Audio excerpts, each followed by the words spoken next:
4:47 a.m., April 17th, 2026, Norfolk, Virginia. 14 federal vehicles moved through the pre-dawn streets in 3 separate columns. No sirens, no lights. Each column had a target. Each target had a countdown. Estimated street value of the product waiting inside those locations, $61 million. The men who built the network that moved that product were not cartel lieutenants or foreign nationals. They were retired United States Navy petty officers. Combined service, 87 years. Combined commendations, dozens. Combined knowledge of how American ports worked, how cargo moved, how federal inspection schedules operated. Encyclopedic. That knowledge had been worth something to the Navy. Between November 2025 and April 2026, it was worth something else entirely.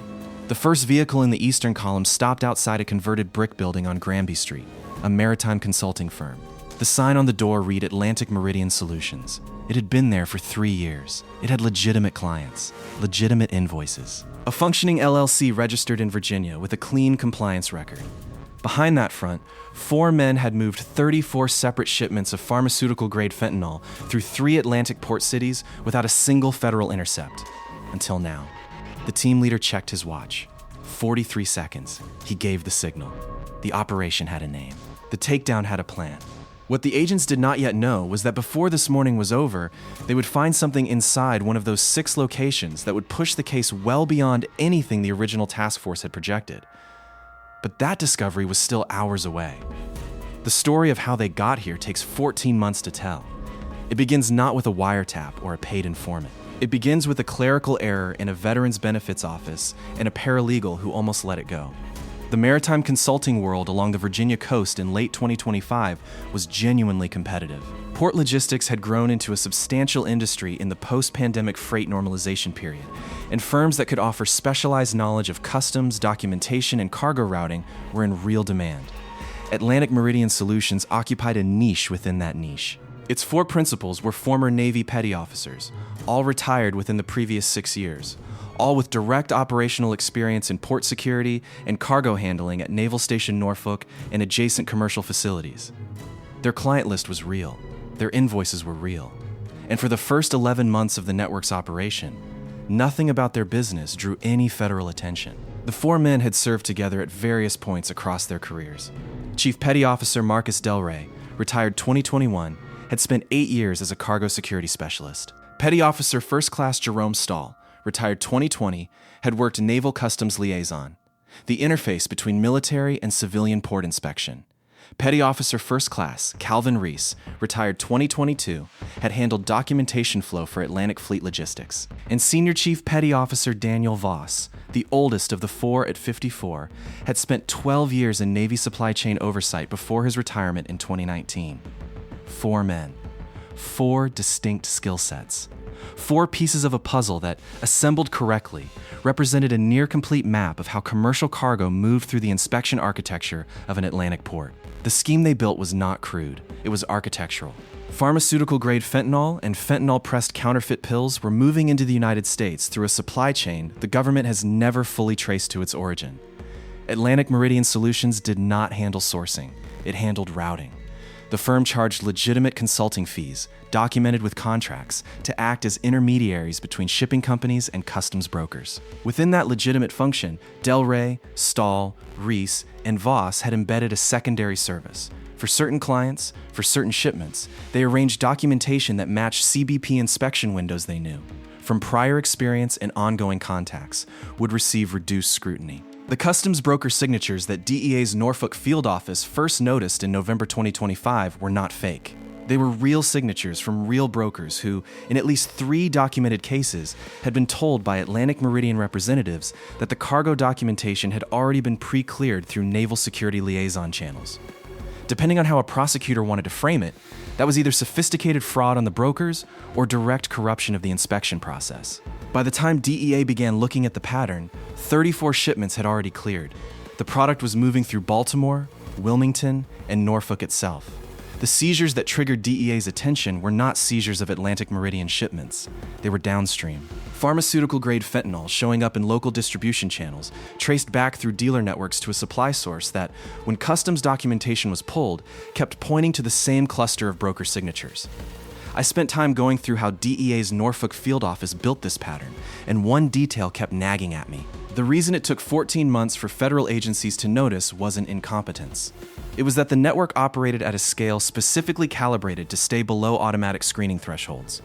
Each individual shipment was documented as medical supply components, a legitimate cargo category with a low random inspection rate. None of the 34 shipments exceeded the weight threshold that would trigger automatic secondary screening. The men knew exactly where those thresholds sat. They had helped design the protocol that set them. That is not improvised criminal enterprise. That is institutional knowledge applied with deliberate precision. DEA's first formal case file on the Atlantic Corridor pattern was opened on November 14, 2025. It was classified as a customs anomaly review, not a narcotics investigation, which meant it moved through a slower institutional track and was assigned to 2 analysts rather than a full field team. For 6 weeks, the case was essentially a spreadsheet problem, matching broker signatures to shipment manifests, mapping geographic distribution of downstream seizures, building a timeline of customs clearance events. By January 2026, the analyst team had identified Atlantic Meridian Solutions as the most probable common factor. What they did not yet have was a connection between the firm's principals and the contraband itself. Maritime consulting firms legitimately worked with customs brokers. A legitimate firm could legitimately be associated with broker signatures without any knowledge of what specific cargo those brokers were processing. The case needed a human entry point. It did not yet have one. What it got instead was a phone call from the Department of Veterans Affairs. On January 22, 2026, a benefits paralegal named Carla Whitfield at the VA Regional Office in Richmond was conducting a routine audit of disability compensation claims flagged for concurrent state filing. The audit had nothing to do with narcotics, nothing to do with maritime consulting. It was a procedural review of cases where veterans had submitted disability paperwork to 2 different state VA offices in overlapping time windows. An administrative anomaly that sometimes indicated fraud, sometimes indicated bureaucratic error. One name appeared on her flagged list, Marcus Delray. Delray had filed disability documentation with both the Virginia VA office and the Maryland VA office, with dates that overlapped by 11 days. In most cases, that resulted in a letter and a correction. Whitfield processed several of these every month. What made her pause was a secondary hit. When she ran Delray's name through the interagency cross-reference system, a routine step in the audit protocol, she got a return from DEA's Atlantic Corridor database. Not a formal flag, not an alert, a passive return. Marcus Delray was a listed associate of Atlantic Meridian Solutions, which was noted in the database as a subject of interest in an open customs anomaly review. Whitfield flagged the coincidence in her case notes and forwarded both files to her supervisor, who forwarded them to the VA Office of Inspector General. The OIG contacted DEA's Norfolk field office on January 29, 2026. The paralegal who had not set out to break a narcotics case had handed investigators something they could not have purchased, a named individual, connected to the subject firm, with an active benefits discrepancy that gave federal agents a legitimate, non-surveillance-related reason to make contact. DEA case agents spent the next 2 weeks working through what they had. The disability filing anomaly gave them Delray's name in an official capacity. The customs pattern gave them Atlantic Meridian. What they still lacked was any direct evidence connecting the firm's principals to the controlled substances moving through the downstream seizures. 3 months of observation had produced no clean intercept. What they needed was someone on the inside. On February 18, 2026, NCIS formally joined the investigation. The addition was not coincidental. NCIS brought jurisdiction over crimes involving active or former military personnel, and all 4 principals of Atlantic Meridian were retired Navy. It also brought an asset DEA did not have available, Special Agent Renata Cruz, whose cover background included 7 years of documented port security consulting experience, verifiable through records NCIS had built over the previous 2 years for unrelated operations. Cruz was methodical, and she had previously run undercover work in 3 maritime-adjacent investigations. She did not look like a federal agent. She looked exactly like what her cover said she was, a mid-career security consultant moving into the port routing business and looking for established partners who knew the terrain. The undercover approach was straightforward in concept and technically demanding in execution. Cruz would approach Atlantic Meridian Solutions as a prospective business partner, not a client, not a contractor, but a peer seeking a referral arrangement on port routing work. The distinction mattered. Clients receive services. Partners share information. The first contact was made on February 27, 2026, at a maritime industry networking event in Virginia Beach. Cruz's introduction to Calvin Reese lasted 11 minutes. She mentioned Atlantic Meridian's reputation in cargo documentation. Reese gave her a business card. He was polite, professionally warm, and said nothing of operational value. The second contact was on March 5th, at a lunch meeting Reese arranged after Cruz followed up via email. Reese brought Jerome Stahl. Cruz brought questions about customs, broker relationships, and inspection scheduling flexibility. The lunch lasted 90 minutes. After the lunch, Cruz reported that both men had been careful, professionally careful. The kind of careful that came from experience, not paranoia. They had not said anything incriminating. They had also not said anything that a legitimate consulting firm would be reluctant to say. What Cruz had observed was something subtler. Both men had referenced CBP inspection scheduling in language that assumed an operational familiarity that went beyond what public documentation would support. Stahl, in particular, had made a reference to documentation windows that closed quarterly, a schedule that was not publicly available and that matched the routing pattern DEA had identified in the November through January seizure cluster. It was not a confession. It was not actionable. But it was, as Cruz wrote in her debrief, the kind of sentence that only makes sense if you know something you're not supposed to know. One detail stuck with me when I reviewed the undercover timeline. For the entire first 3 weeks of Cruz's contact with the principals, the operation almost folded. Twice. The first near failure came on March 9th. Cruz had scheduled a follow-up meeting with Reese and Stahl at a coffee shop in downtown Norfolk. 40 minutes before the meeting, NCIS surveillance detected what appeared to be counter-surveillance activity near Cruz's vehicle, a car that had circled the block 3 times. The operations team had 11 minutes to decide whether to abort or proceed. They made a judgment call. The counter-surveillance was either coincidental or informal. Cruz went in. The car belonged to a parking enforcement contractor. The second near failure was more serious. On March 14th, a surveillance relay in the communications package Cruz was carrying developed an intermittent dropout that the tech team could not reliably isolate. For 6 days of ongoing contact with the Atlantic Meridian principals, the audio record had gaps. Cruz was operating without a reliable live feed. The tech team rebuilt the package over a weekend. Cruz continued the contact. By the 3rd week of March, Cruz had been introduced to Daniel Voss and Marcus Del Rey. The meetings had migrated from networking events and coffee shops to informal dinners, a shift that surveillance teams read as a positive indicator. The principals were relaxed. They trusted their read of Cruz. On March 21st, at a dinner at a steakhouse in Portsmouth, Voss made a statement that would appear in the subsequent federal indictment as Count 4.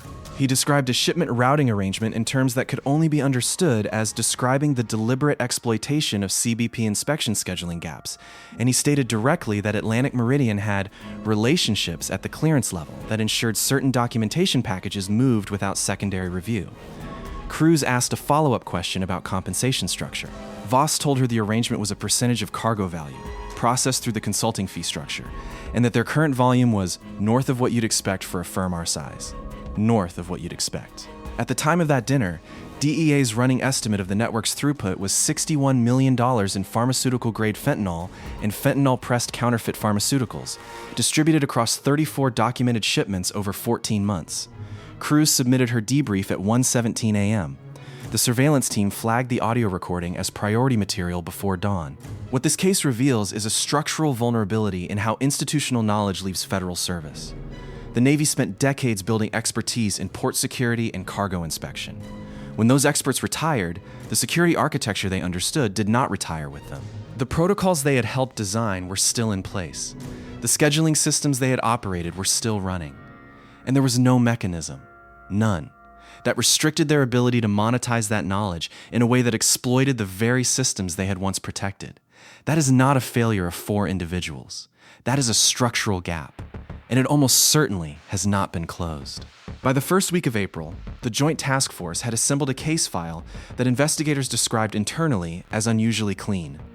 Cruz's recorded conversations with all 4 principals contained direct statements about the routing arrangement. Financial analysis of Atlantic Meridian's accounts showed fee income that did not correspond to any identifiable consulting service at the volumes documented, and a cooperating customs broker, approached by DEA after the March dinner recording, confirmed that Atlantic Meridian representatives had told him on multiple occasions that their documentation packages had received naval security preclearance that did not, in any formal sense, exist.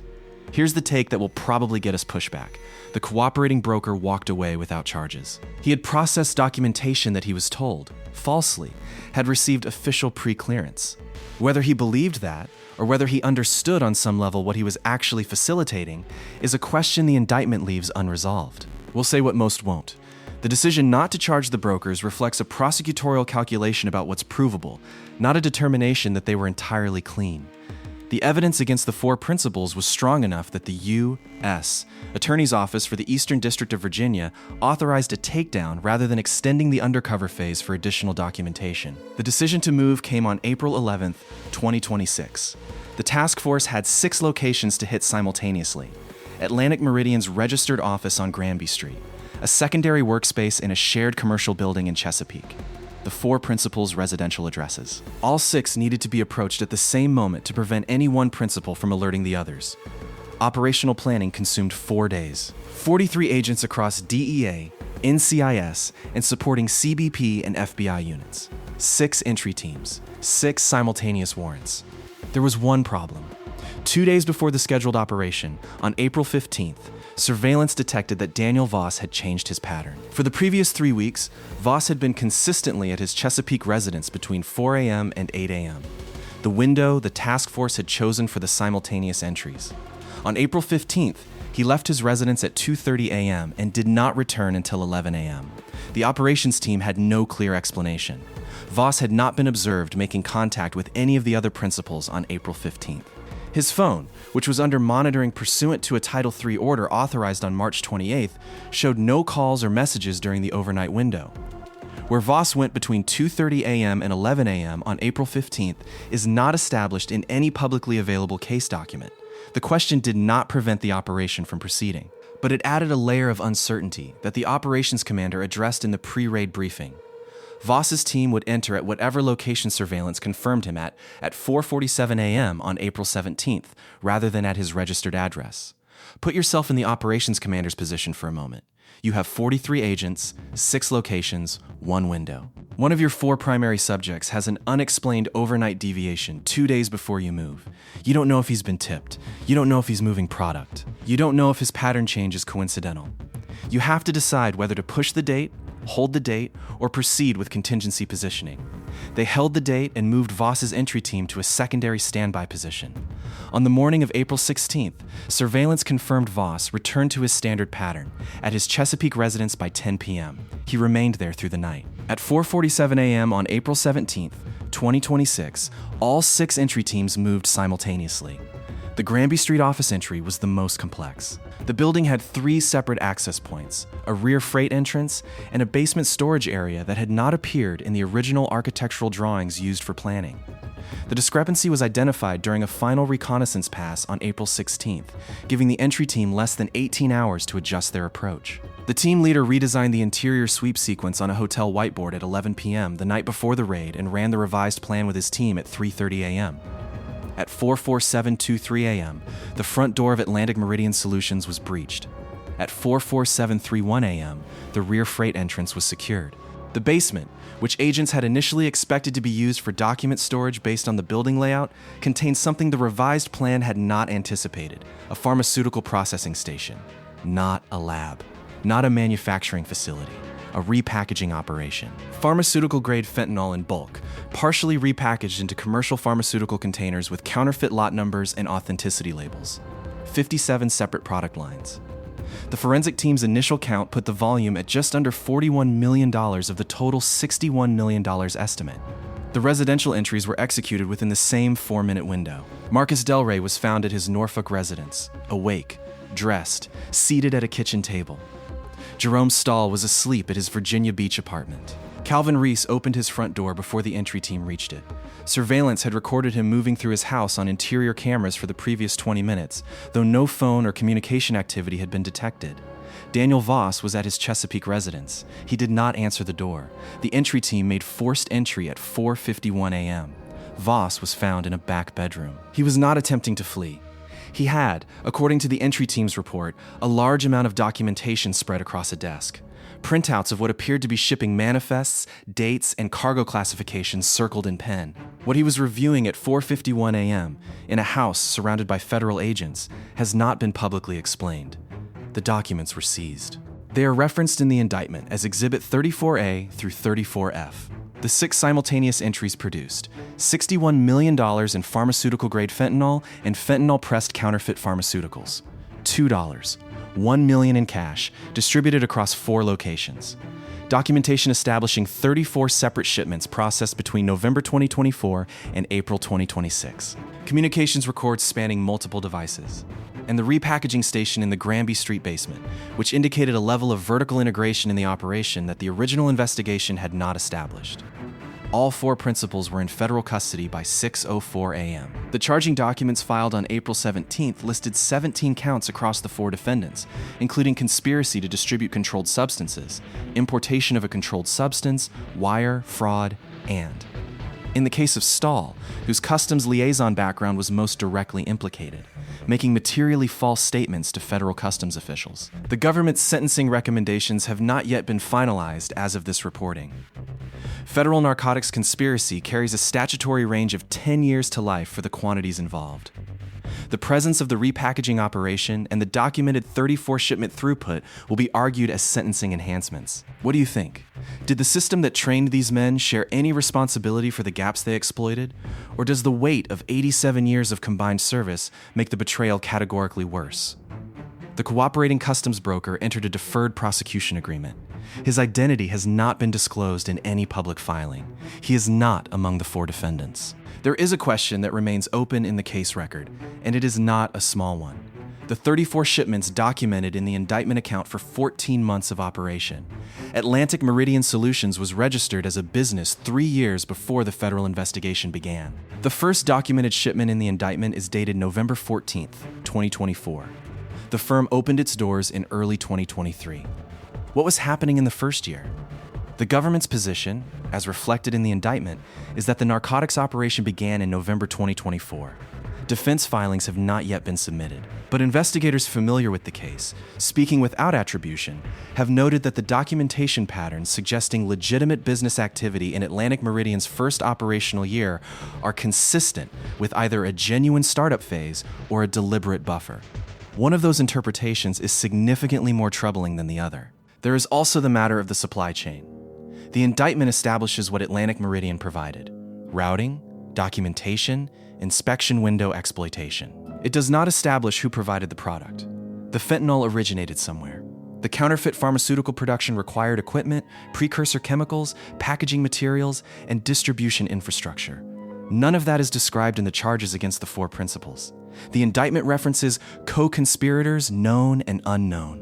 That language is standard. In this case, given the volume and the sophistication of the counterfeit pharmaceutical element, investigators have stated that the upstream supply chain investigation is ongoing and active. The network that moved $61 million in product through 34 undetected shipments did not build itself. 4 retired petty officers provided the routing architecture. Someone else provided everything else. We cut one significant piece of this case from the main narrative for length. If you want a deeper look at the upstream supply chain investigation and what federal agents believe about the origin of the product, comment PARTTWO below and we'll follow this case as it develops. Here's what the arrest of 4 decorated veterans means at the level of system failure, not individual crime. The inspection architecture at American commercial ports relies, in part, on the expertise and institutional memory of personnel who eventually leave federal service. That knowledge does not expire when a clearance lapses.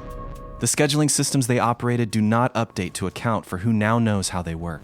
And the consulting economy that absorbs former military and federal personnel creates a direct market for exactly the kind of institutional knowledge that Atlantic Meridian's principals possessed. There is no current federal mechanism that restricts former naval personnel from working in maritime consulting. There is no post-service review of whether consulting activity might represent exploitation of non-public operational knowledge. The 4 men who built this network did not do anything in terms of their post-retirement career path that looked anomalous until 14 months into a narcotics operation. That gap still exists. It is not being closed by this prosecution. Marcus Del Rey, Jerome Stahl, Calvin Reese, and Daniel Voss are awaiting trial as of this reporting.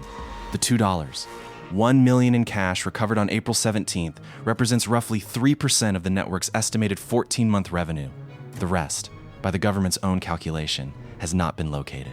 Asset forfeiture proceedings have been initiated, but the financial investigation is described in court filings as ongoing. The 34 shipments that cleared inspection window by window, documentation package by documentation package, over 14 months, reached distribution networks across the Atlantic seaboard.